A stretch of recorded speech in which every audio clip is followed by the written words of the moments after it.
Good morning. My name is Kirsten Moore. I'm the Director of Lifespan Faith Development here at the Unitarian Church of Vancouver.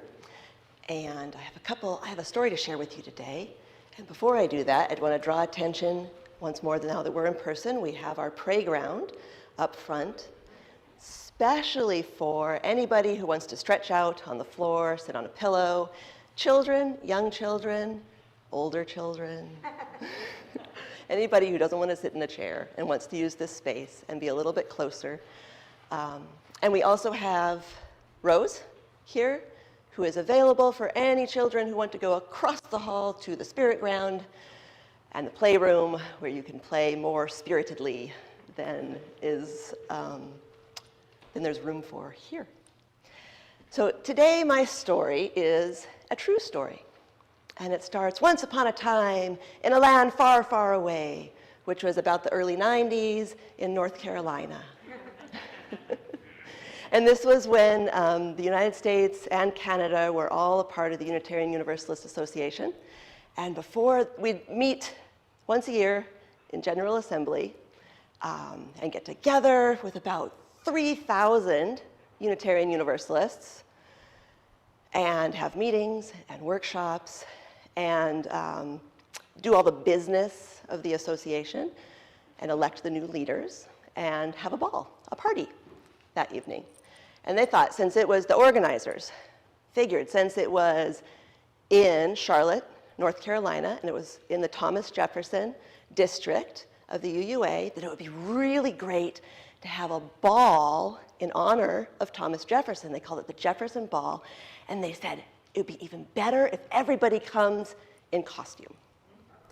From the time of Thomas Jefferson, period costumes. It'll be great, because what did people wear? They had these, big dresses and the white wigs and the coats that stopped here and they had these tails. So much fun. Well, the word, started to spread. And a woman who was part of the community UU church in New York, Hope Johnson. She's black, African American, and she was talking about it with her sister, and her sister says, okay, what am I supposed to wear? Exactly. Yeah, she says, okay, you know what, this just doesn't sound right. I'm not going to go in period costume as an African American, a black person. It was Jefferson Ball.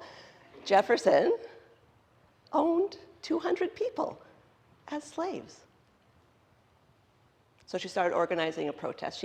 The Women's Federation, the UU Women's Federation, the African American UU Ministers Association, they all started talking. And they had sent letters to the organizers, and the organizers said, oh, well, we've got it all planned. Don't worry, it'll be fine. That wasn't really the response they were looking for. So in one of the meetings, Hope Johnson got up to talk. And she shared her feelings about what it meant to be asked to come in period costume. And she said, what are African Americans supposed to wear to this ball? Rags and chains? And she said you could hear a pin drop. And she said, the first time, when people say your legs turn to jelly, that's what I felt. That's what she felt. And the moderator behind, and then there was another woman, Barbara Hansen, who was Swedish background, and she was the president of the Thomas Jefferson district. And she saw Leon Spencer, who was African American, one of the UUA trustees, come up to talk to the moderator, and she said, okay, I've got to do something about this. This is my responsibility. She hadn't been part of the organizing, but it was her district. And so she went up there and stood next to Leon, and there was Hope Johnson, and they called about 12 other people up, and they said, okay, you have an hour, figure out what we should do about this, because we can't do nothing. And so they went back, like this is a big thing to deal with in an hour, right? There were people that were upset, rightly so, and other people that were shocked, like, well, Thomas Jefferson wrote the Declaration of Independence, and he was a proponent of religious freedom. He was an inventor. There were so many wonderful things that he did. What's wrong? So they went back and they talked about it. And they decided, well, the ball's set, but we encourage people to do your conscience, like go, don't go, dress up, don't dress up, do what you need to do. And then hundreds of people boycotted the ball. It was sparsely attended. The people that did go mostly went because that's where they were announcing the new leadership, like who was going to be the new president, right? There was business that was going on. So, and some people left. Some people, because of this incident, didn't feel comfortable staying as a Unitarian Universalist anymore. But a lot of people worked to change. And Hope Johnson became a minister, and Barbara Hansen became a minister, and they became very close friends, partly because of this interaction. And it took about 3 different votes, but the Thomas Jefferson District is now called the Southeast District. Well, now it's part of a whole new regional organization, but that's that.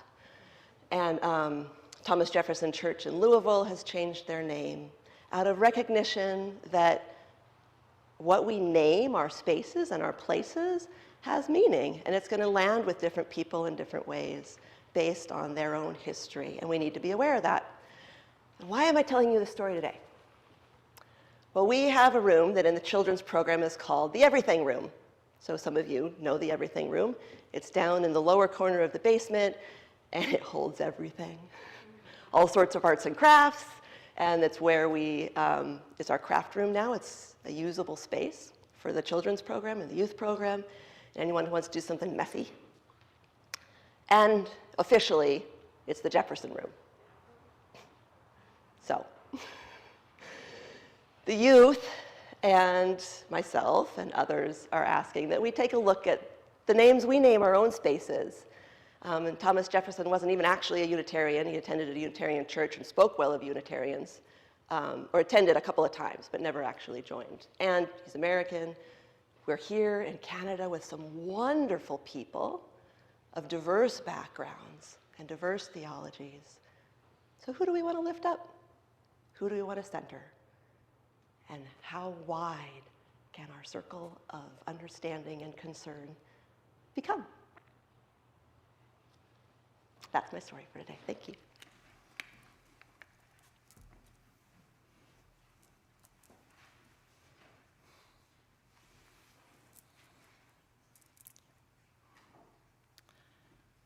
I ask myself, what would I wear? Would I be a house slave, favored for my lighter skin and good hair? My skin is a light brown that my daughter refers to as cinnamon, a product of a beautiful multiracial family history. What would I wear? Would I have had shoes on my work-worn feet? Would I have stretch marks across my belly from babies that were taken from me to sell to other plantations? Would I sing to myself faithful mourning songs of liberation, dreaming for the day when I can taste freedom for myself and family? What would I wear, my beloved UUs? Tell me, what would I have worn to attend this ball? What period clothes would represent who I would have been in Thomas Jefferson's time? Ouch.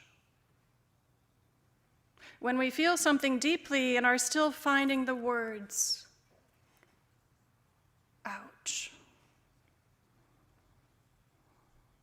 Seriously, ouch. These are the words of Reverend Dr. Rebecca Savage in her article, "The Healing is Not Done," and you know by my reading that Rebecca does not look like me.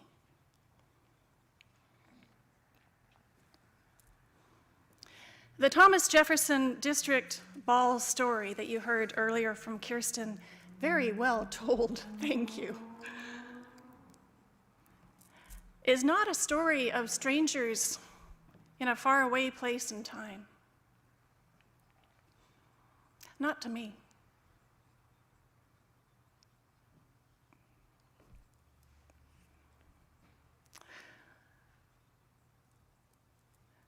Reverend Hope Johnson died last year.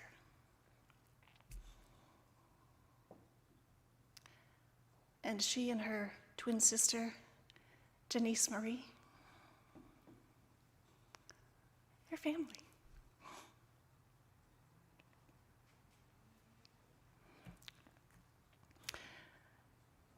At that General Assembly in 1993 in Charlotte, North Carolina,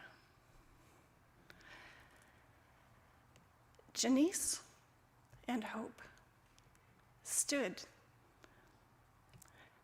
at the base of the escalator of the convention hall, right at the base of the center's ballroom. And they were standing there in a cluster with other Black UUs as people were arriving in their period costumes. The statement of protest by African American Unitarian Universalist ministers had been read during the Assembly's plenary, asking, must African Americans attend such events in rags and chains? Still, people showed up to attend the ball. In their costumes, in their fine gowns and waistcoats with shiny buttons, and they were met by their colleagues, people of color, heartbroken, shaking, crying, asking, can you see us? Can you hear us?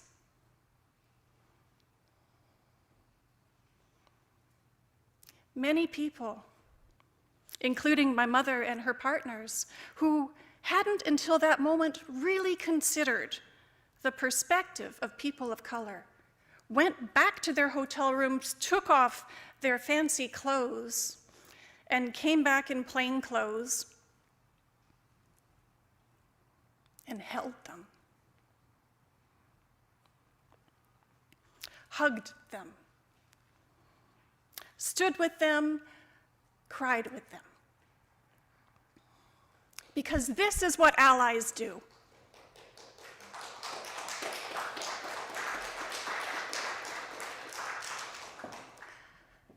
This is what love calls us to do, right? And some people still went up to the party. Dr. Savage writes, this ball was conceived by well-meaning people, beloved kin of mine and yours, who were able to identify welcome only through the eyes of white privilege.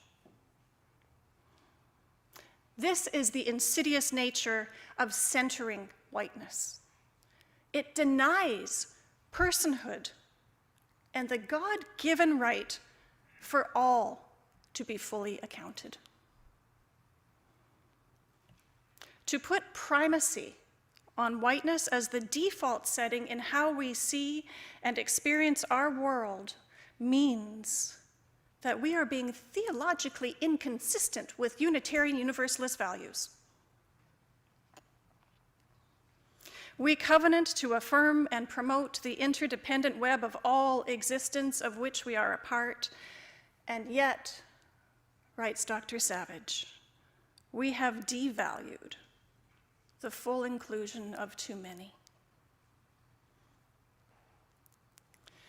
That incident in '93 was actually a long time building. And it set off 18 more years of pain and tension and debate and disappointment as they went back and forth, and finally the resolution to change the district's name from Jefferson passed in 2011. Leon Spencer, who was on the Board of Trustees but was also a past president of that district, he wrote, if we are espousing a vision of beloved community, the name was inconsistent with our values and our vision. He said that ultimately the debate and the vote and the name change were about identity. And it's not just about our identity as individuals, it's about our collective identity as Unitarian Universalists who stand on the side of justice. Jim Key, former moderator of the UUA, he said, this district, after all the work they did to get where they got to, this district had more conversations and is further along at becoming multiracial and multicultural than any other district because of those conversations and the work that they did. Now, my friends, this is the good news. This is good news as we enter into our own hard conversations about racism and colonialism and systemic barriers to inclusion. This is good news, right? Thomas Jefferson was a complicated person. Anybody here not a complicated person? I'm a complicated person. He was arguably really liberated for his day. We probably would have enjoyed hanging out with Thomas Jefferson. Well, I would have. He designed beautiful buildings. He invented clever devices, and he played musical instruments, and he studied natural history. He experimented with new crops and organized expeditions, and he founded a university. He wasn't just a founding father of our nation to the south. He did a lot of fascinating and amazing things that we have benefited from today. He established a Library of Congress. That's pretty cool. He was also an unrepentant slaveholder and had some very distressing views on Indigenous people.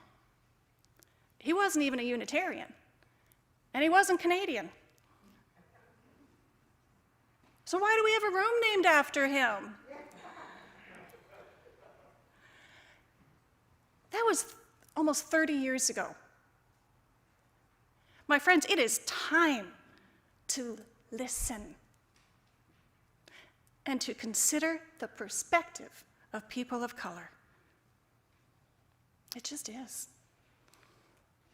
Across Canada, institutions named for John A. Macdonald and Bishop Grandin are being renamed as part of Indigenous reconciliation efforts. Queen Victoria monuments representing British colonialism are also being reconsidered. And you know what? This is not erasure of history. It is a matter of finding an appropriate place and way to share the complete story, not the one written by the oppressors. It's about the pain inflicted upon the marginalized communities by clinging to tarnished icons of inhumane eras, because they did some good stuff too. Not enough. We know better now, and we can do better now. We know that words and names and pronouns, they matter. This again is good news. We know better.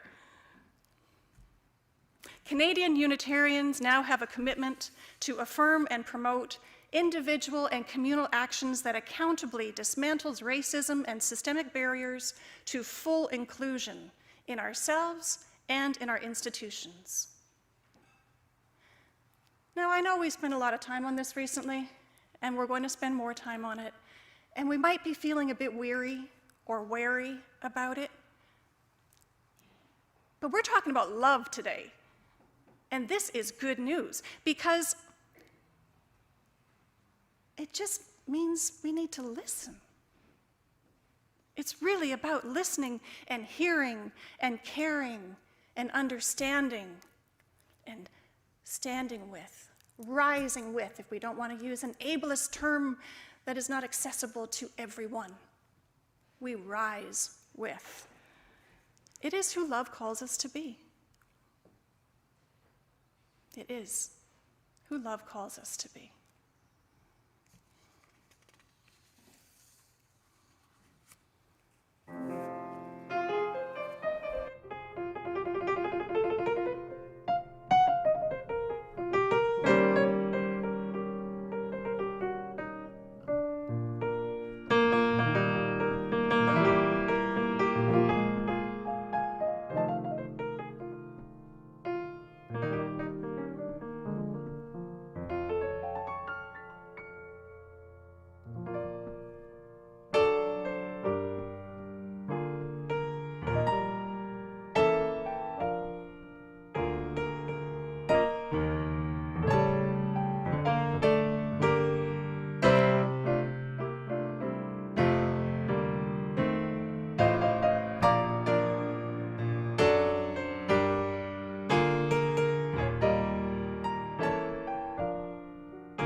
I almost can't follow that.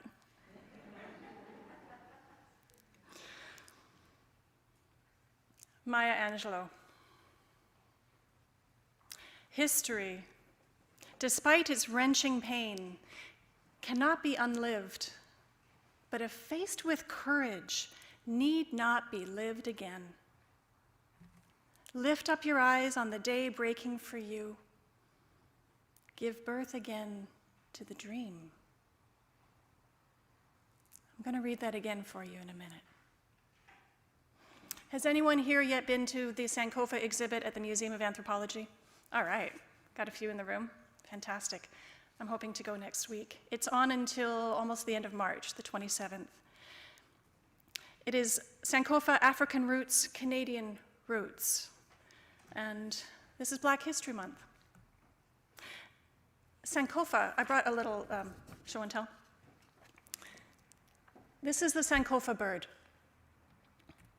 The Sankofa symbol is based on a mythical bird with its feet firmly planted forward and its head turned back, carrying a precious egg. The idea of moving forward while reaching back to connect to one's heritage. This, my friends, is what we are doing.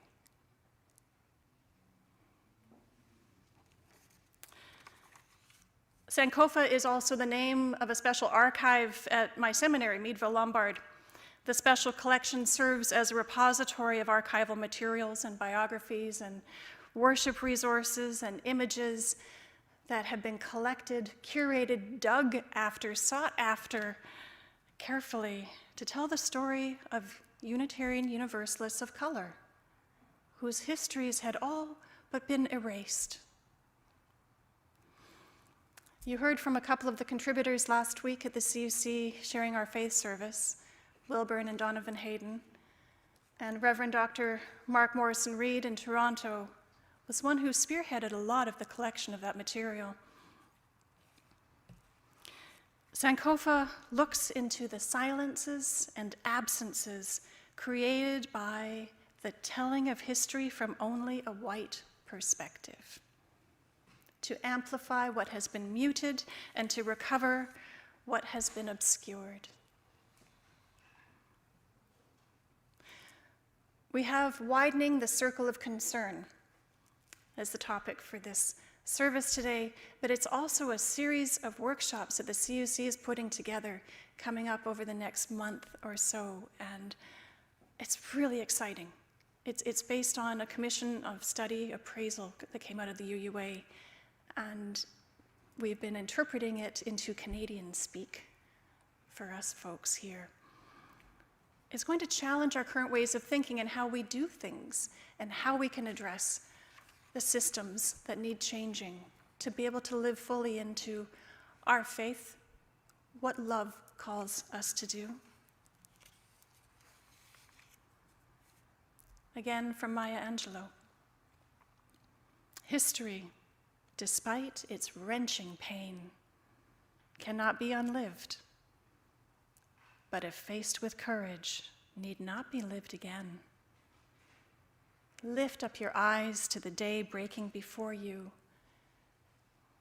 Give birth again to the dream.